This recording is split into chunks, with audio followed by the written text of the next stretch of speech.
Few conflicts in American history have seen as much support, as much passion and fervor as the American Revolution.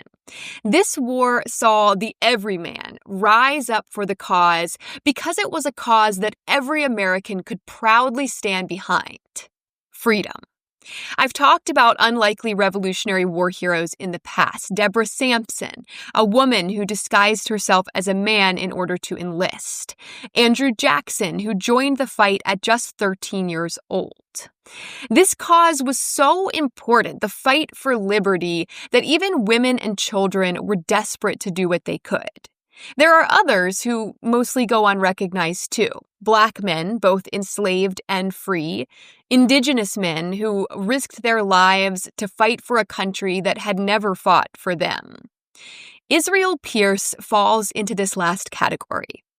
Israel Pierce was a free Black man living in Terrell County in North Carolina when he enlisted to fight in the Revolutionary War.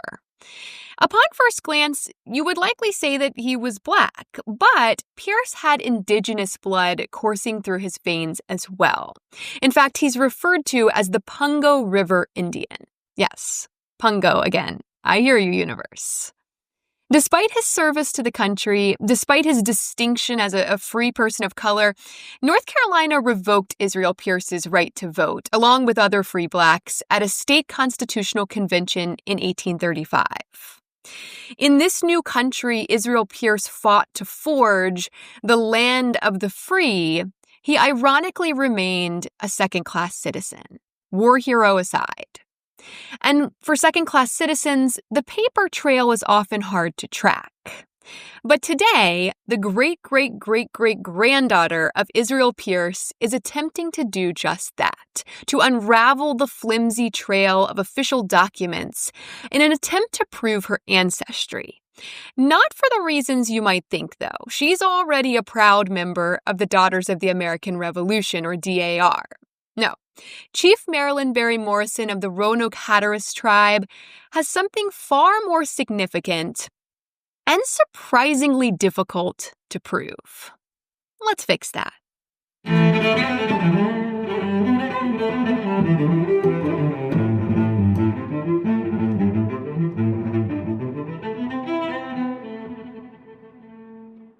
Hello, I'm Shay LaFountaine, and this is History Fix, where I tell surprising true stories from history you won't be able to stop thinking about.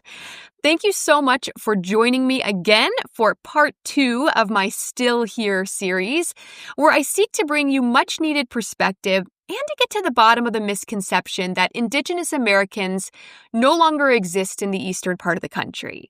Last week, you heard from Gray Parsons, leader of the Secotan Alliance. I asked Gray this question: why does this misconception exist? Why is the very existence of Indigenous people overlooked in the East? And his answer was two-pronged. He talked about what he called the appearance model, this stereotypical image of what a Native American person looks like, an image that is closely based on a specific group, the Plains Indians. If you've ever seen an Indigenous person portrayed on TV or in a movie or a cartoon, this is likely what you've seen. But Indigenous Americans, Gray argued, don't all look like that. And in the East, ground zero for European colonialism, they especially don't. Because within 2 or 3 generations, most who remained in the area had mixed with Black people and with poor white people. Israel Pierce, for example. Here we are now, some 10 generations later, the appearance model is completely out the window. So when you look at the populations of the eastern U.S. and you say, I don't see any Indigenous people here. None of these people look Indigenous, but looks can be deceiving. The other prong of Gray's answer to my query dealt with the difficulty, the bureaucratic red tape involved in actually being recognized as a person of Indigenous descent. This is an obstacle Chief Morrison knows all too well. Well, first of all, I like to say Wikasan, and in Algonquin, that is good morning. But we really don't have a word that says morning. It's really the first light. So that is what that means. And I would like to say Natasawis, Chief Marilyn Berry Morrison. That is who I'm called. And to some, I'm called Esecham Mamsakwa Tawi, which is Soaring Eagle, my native name. Currently, I serve as the chief of the Roanoke-Hatteras Indians of Dare County, North Carolina. And I'm also chair of the Council of the Algonquin Indians of North Carolina, Incorporated, which is a 501c3 approved nonprofit organization. So you, I have a passion for trying to preserve the history that, for some reason, no one wants to talk about it. So it really uh, inspires me to dig deeper, especially when we start connecting the dots. I'm gonna throw a curveball question real quick, just because you said that. Why do you think it is that no one wants to talk about it? Why do you think people are so hesitant to kind of dig in and really? Number one, many don't want to face and accept the truth. And for some, they're still living in this fear, is what I've observed over the years. Um, and it's the stories that have possibly been passed down from one generation to another generation, which has caused the fear, let's say, even in our people. And so now, when we try to suppress that fear, they're gradually coming around and trying to be more active and be part of the current, or let's say the contemporary group. Yeah. And many have been taught lies, and we have been erased from history. And so some don't want to bring the truth back to life. Right. And I think that's interesting you brought up. It's kind of on fear on both sides, really, on both sides of that. Absolutely. So my next question is, what are your personal ties to Indigenous culture? I know that you're very involved. What sort of got you involved and sparked this interest? What's your connection there? Well, it dates back to many, many years ago. We always had family gatherings and community gatherings, but we were always told to not talk about our native heritage because of some of the things that could happen to you, such as in many lands they were transferred to reservations. You were disconnected from your family, and we didn't want that to happen. Many of the elders continued to speak the language, but they didn't teach it to us, but we learned little words here and there. Uh, and what really sparked the interest to get more involved and try to pull things back together was Dr. David Phelps, who's now deceased. He was a professor at East Carolina University, and I think he was conducting a dig down here in the Outer Banks. So he came across a lot of information that he desired to share with us. Also, the local historian, Dave Stick, grew up with my father and my great uncles, and they were very close. And so he gathered a lot of information. The funny thing is, when I went to speak with him about certain things I had heard, he said, just go over to the Outer Banks Friends, the Friends of the Outer Banks History Center, and tell them to give you my works. He says, I just gave them my collection.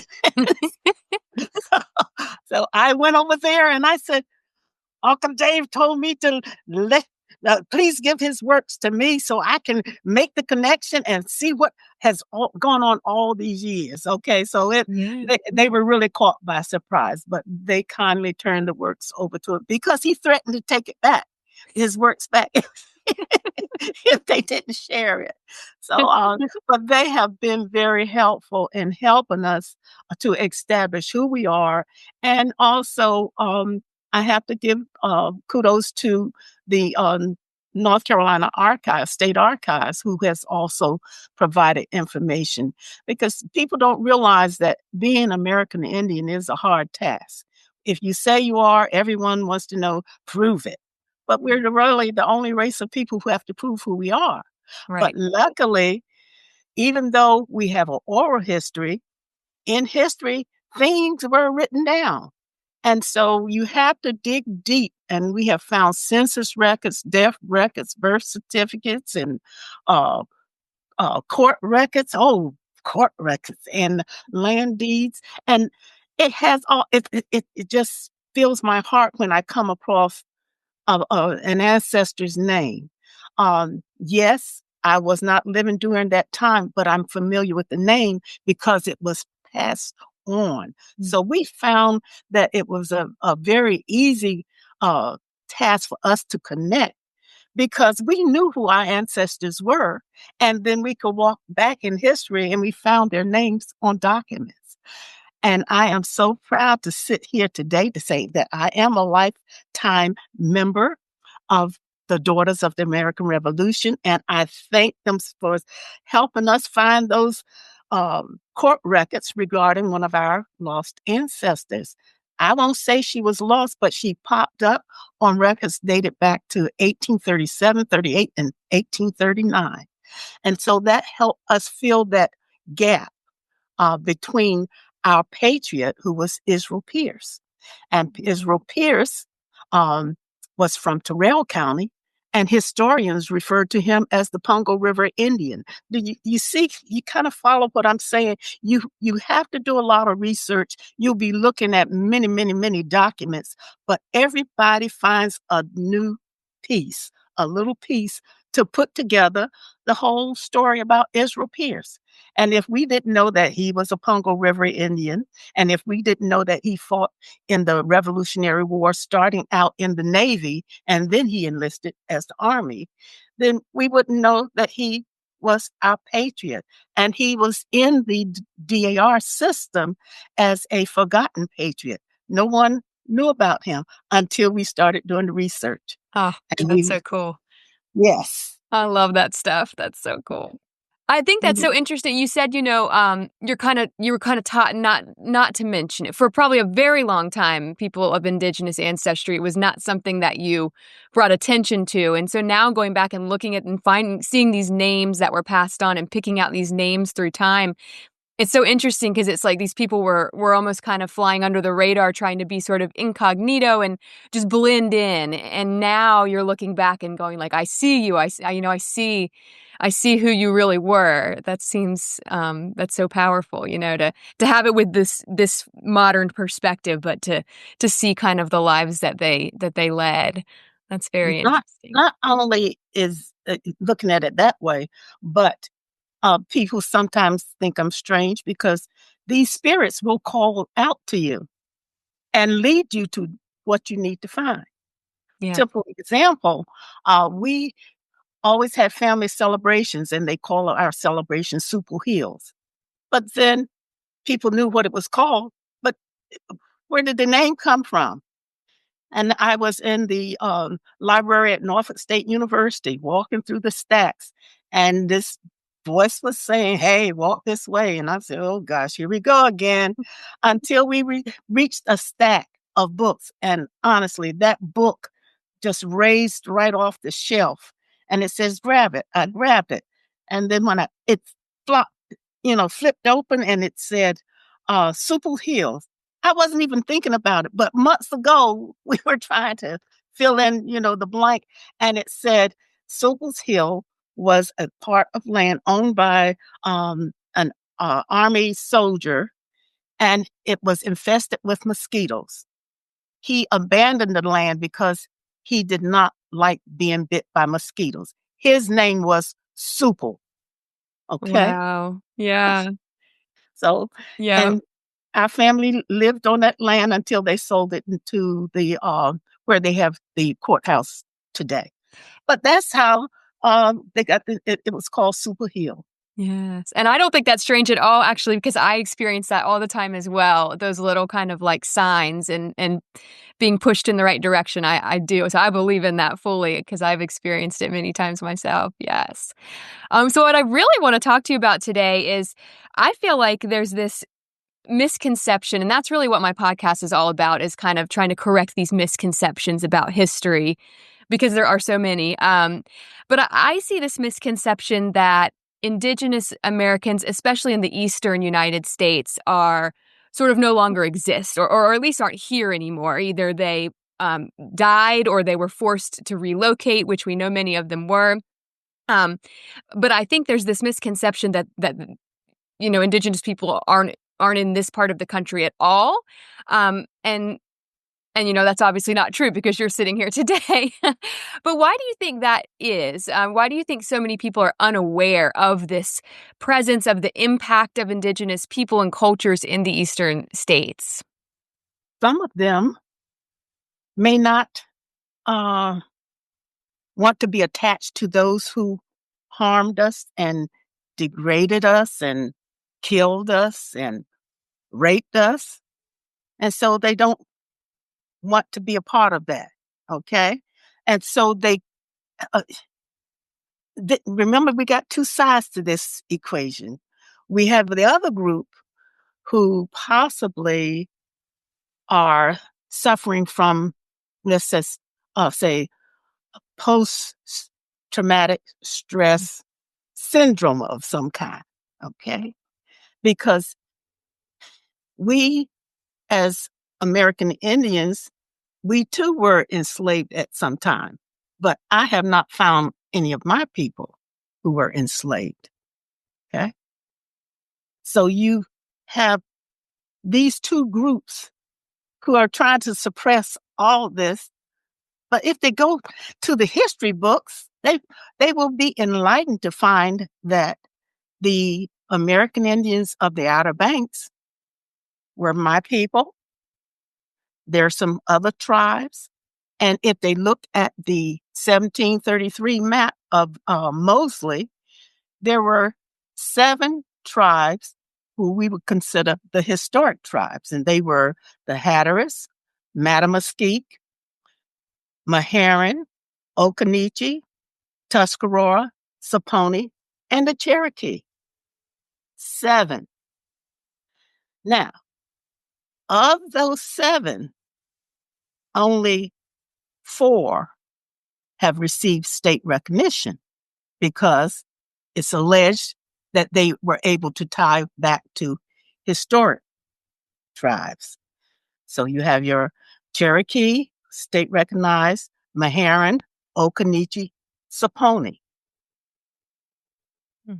The 11 counties in northeastern North Carolina possibly have been overlooked for some reason, but we don't know why. So would that be something like the lost colony? Do they think we're lost? No, we're not lost. We're here today. Right.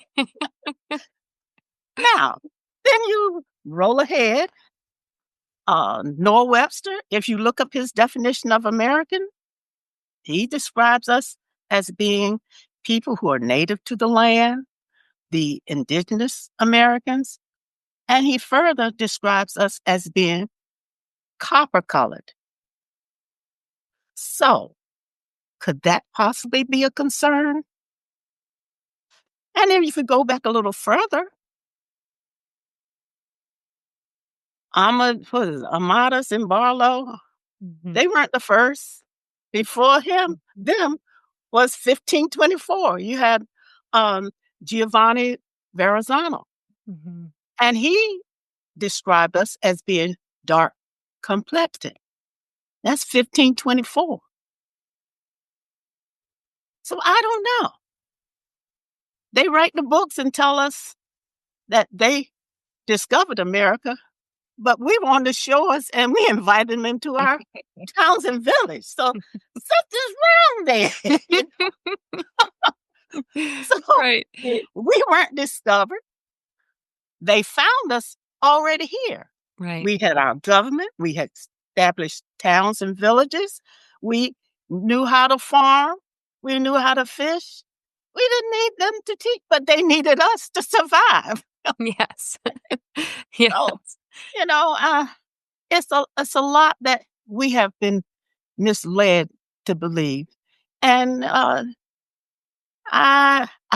have to be cautious and careful about what I say because I don't want it to be misconstrued and misinterpreted because we have a lot on the line right now, Mm-hmm. since we are applying for state recognition. But Yeah. we can say that we, Roanoke-Hatteras, are the cradle of American history. Check your history books. And we, Roanoke-Hatteras, can say we never left our land. We are still there today. Yeah. We, Roanoke-Hatteras, can tie to a historic tribe, the Hatterask. Mm. And that's in the history books. So if that's not enough documentation, maybe we need to burn up all the history books. Yeah. Because that's what they keep telling us. Oh, the books got destroyed in the flood. Got burned in the court fire. Oh, you'll never find that. But now we have artificial intelligence. When we were told we needed to find our ancestor Elizabeth Pierce on a court record, artificial intelligence did it. 1837, 38, and 39. And it bridged the gap. Yeah. It's definitely getting much easier to do that kind of thing. Yeah. And, I'm thinking about, the old maps, the John White maps, those Oh, yeah. early maps of the region, and the Hatteras, it's labeled on those maps. So, yeah, you're right. It's very well documented. It seems like it would be much easier, to prove. So that is the resistance is strange. These are original documents. So, yeah. And I just want to welcome Alice Gallup West, who's a member of our tribe, and we're wearing our tribal Oh, colors I love today. it. Hi, thank you so much for being here. Yes, Good morning. yes, she's a Yes. great historian as well. Yes, and feel free to chime in, please. Oh, I'm enjoying the conversation. Awesome. Thank you for the invite. Yes, absolutely. Yes. I thought it was so interesting. You said, Marilyn, you said we're the only people who have to prove who we are, and that is so true. And yet also it's not it's more difficult for anyone, to actually do that, to prove who you are. It's like it's been made more difficult than it has almost for anyone else. So it's almost like it's been set up for failure. And I'm sure you feel that way as well. Oh, only feel that way, experienced it. Mhm. We reached a negative gap in our family tree. My great-great-grandmother, Annie Simmons Pugh, on her death certificate, they usually list the mother and father's name. Mm. All right? Stay with me. You have Annie Simmons Pugh. Her mother on her death certificate's name was listed as Elizabeth Simmons. Simmons is Annie's maiden name, but Simmons for Elizabeth is Elizabeth's married name. Mm. Because the scrivener did not write Elizabeth Pierce, Mm. we had to prove that Elizabeth Simmons is Elizabeth Pierce Simmons, who is the mother of Annie Simmons Pugh. Yeah. Go back one more generation. Elizabeth Simmons is also the daughter of Israel Pierce, the Congo River Indian, who is also the American Revolutionary War patriot.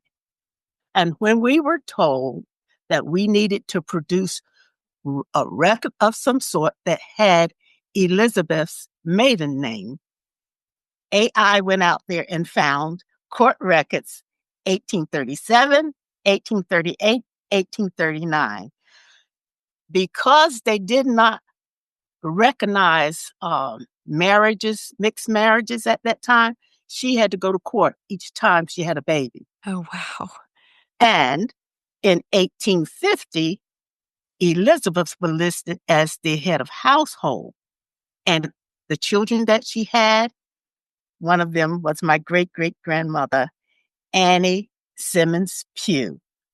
Now, I didn't even present that to you on a piece of paper, but you were able to follow it.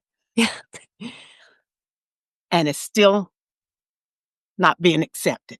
Wow. Wow. That's so frustrating.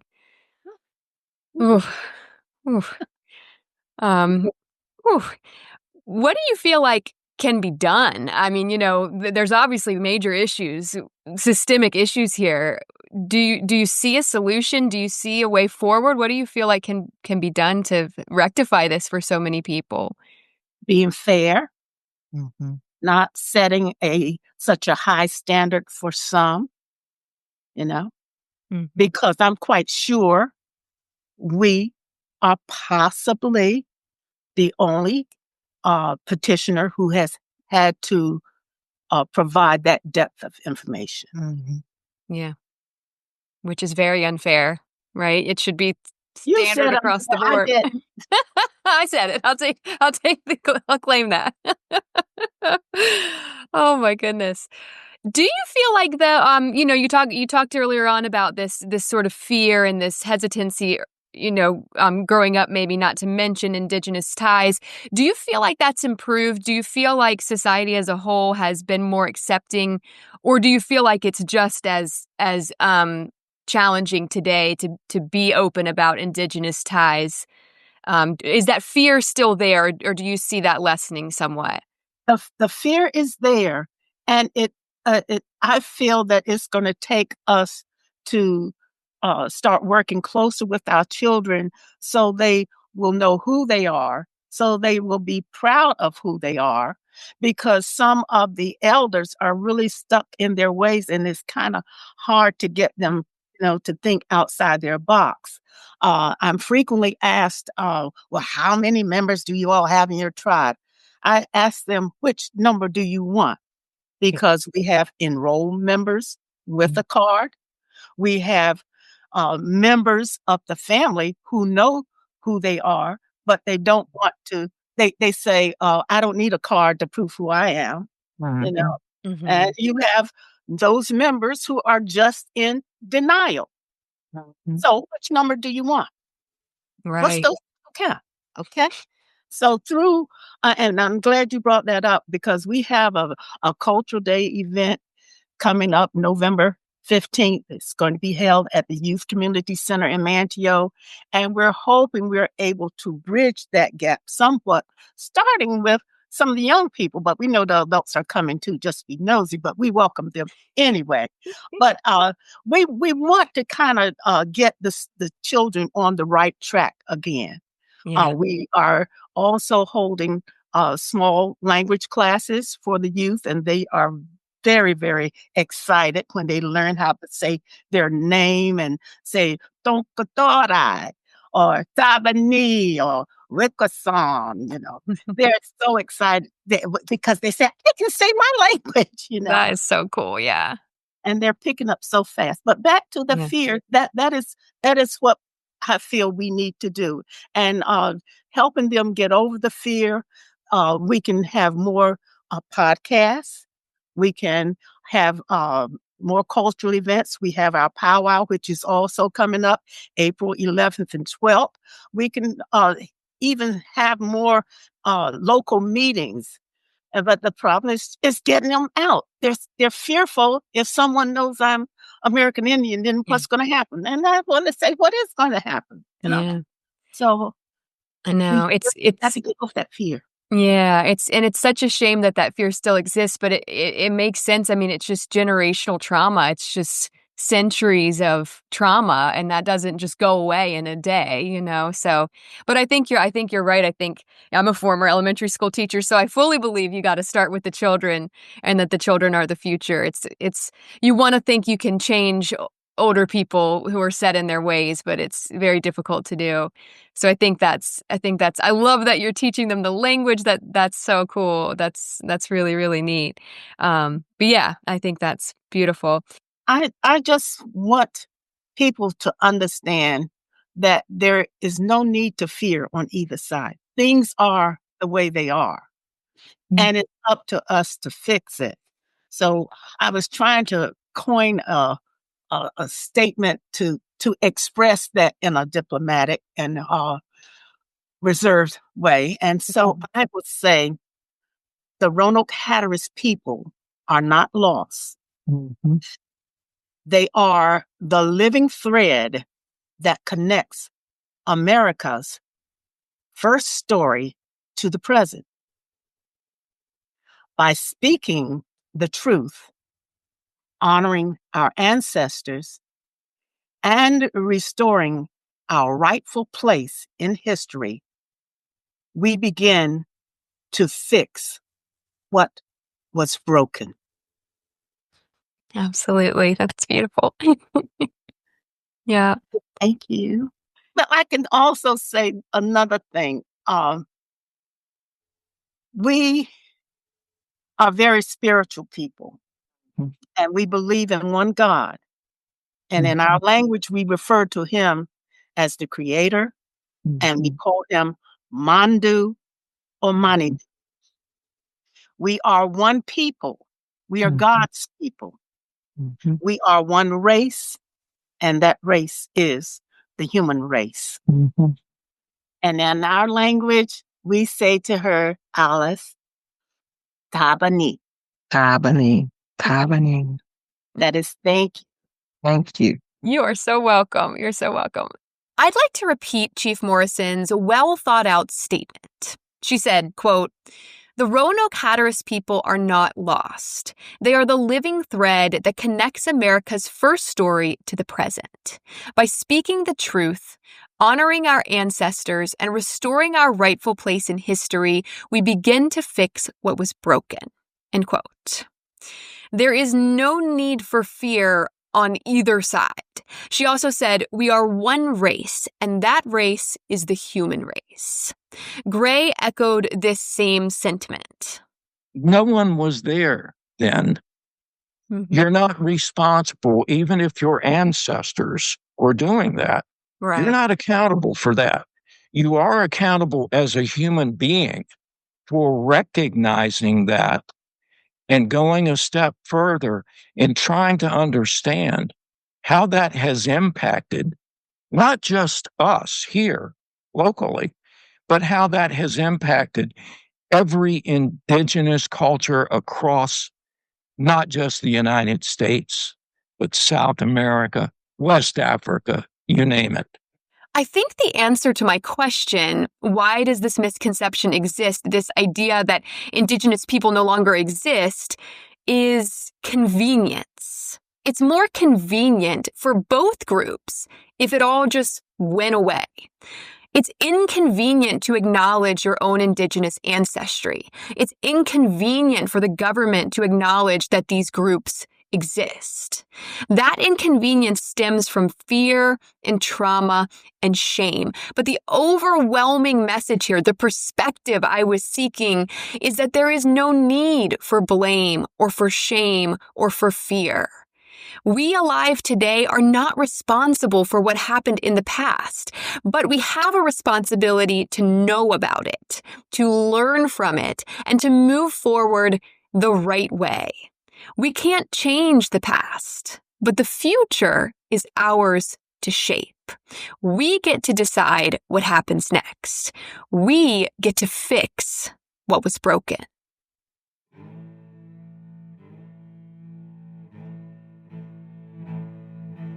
Thank you all so very much for listening to History Fix. I hope you found this story interesting and maybe you even learned something new. As always, source material for this episode can be found in the show notes. Be sure to follow my Instagram @HistoryFixPodcast to see some images that go along with this episode and to stay on top of new episodes as they drop. I'd also really appreciate it if you would rate and follow History Fix on whatever app you're using to listen, and help me spread the word by telling a few friends about it. That'll make it much easier to get your next fix.